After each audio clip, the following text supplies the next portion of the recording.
You just learned the waffle, you got the pancake down, now we're on to the crepe. It's a very thin pancake, hails from France. The crepe is incredibly easy because it's the exact same recipe as the pancake minus one ingredient, the baking powder. So all the ratios of everything you see here are the same. The ingredients are 1 cup of whole milk, 1 egg, 2 tablespoons of melted butter, 1 cup of all-purpose flour, 1 tablespoon of sugar, and 1/4 teaspoon of salt. That's it.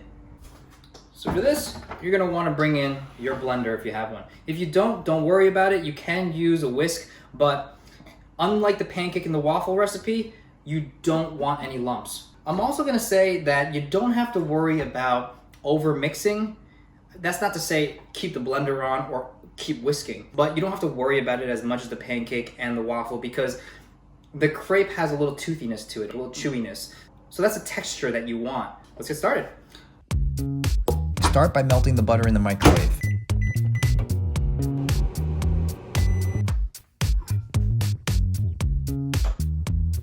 In goes the milk, egg, all-purpose flour, and the sugar and salt. Blend it on low and then gradually increase the speed.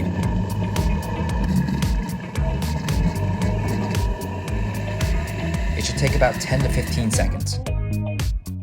Set your non-stick pan to medium heat. So right now I'm just gonna spray.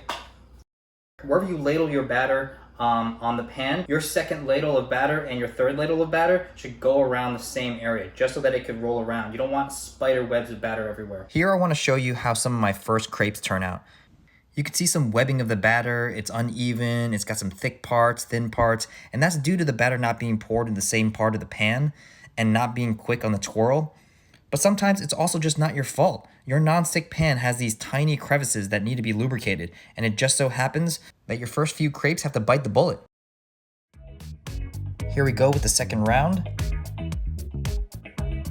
You'll notice that I keep lifting the pan, and yes, that is to move the batter around, but it's also to control the heat by moving it away from the fire. Because if the pan is too hot, the batter will set too quick before it has a chance to move around.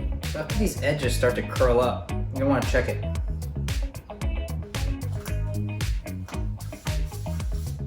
If it's the color you like, which it is, you can just transfer that onto a plate.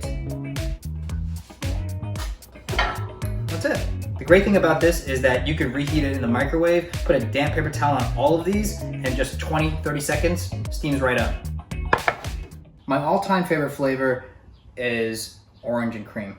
I cut some orange supremes, I make some whipped cream. This is a citrus whipped cream, which I'll show you how to make.